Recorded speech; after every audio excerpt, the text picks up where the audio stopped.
YouTube వీడియోలు చూసి ఓ యువకుడు దొంగతనానికి పాల్పడిన ఘటన సిద్దిపేట జిల్లాలో చోటు చేసుకుంది.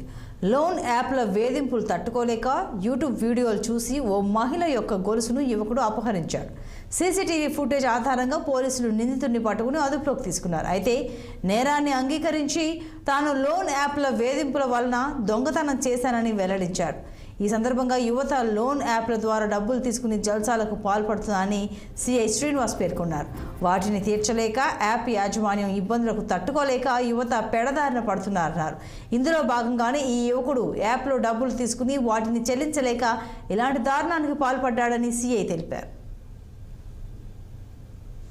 ఈ నెల 14th రోజు బుంపల్లి పిఎస్ పరిధిలో ఈ బుంపల్లి ఖమ్మం దగ్గర ఈ కోయన యాదమ్మ అని ఒక 58 years ఉంటాడు. చాలా రోజుల నుంచి ఖమ్మం దగ్గర ఒక కళ్ళు కాంపౌండ్ పెట్టుకొని జీవిస్తూ ఉంటుంది. సేమ్ డే ఒక అన్నోన్ పర్సన్ సాయంత్రం 5 గంటల ప్రాంతంలో ఆమె దగ్గరికి వచ్చి కళ్ళు తీసుకొని ఎవరు లేని చూసి ఆ మెడలో ఉన్న బంగారు పుస్తక తాడు గుంజుకొని బైక్ మీద పారిపోతాడు. దాని మీద వెంటనే పోలీస్ స్టేషన్లో కేసు రిజిస్టర్ చేసి మేము ఒక 2 టీమ్స్ ఫామ్ చేసినాం. ఒక టీం ఇన్ఛార్జ్ వచ్చేసి మిర్దోడ్ ఎస్ఐ గారు, ఒక టీము దుబ్బాక ఎస్ఐ గారు.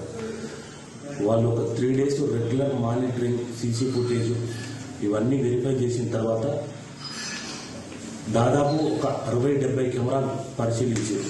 ఇటు నిజామాబాద్ సైడ్ కామారెడ్డి, అటు రామాయణపేట, చేగుంట, సిద్దిపేట, ముస్తాబాద్ ఈ ఏరియాలో ఉన్న కెమెరాలన్నీ ఒక 3-4 days వాళ్ళ టీము అనాలిసిస్ చేసి ఫైనల్గా 14th రోజు మార్నింగ్ ఆ సస్పెక్ట్ పర్సన్ దుబ్బాక టౌన్లోకి ఎంటర్ అయినట్టు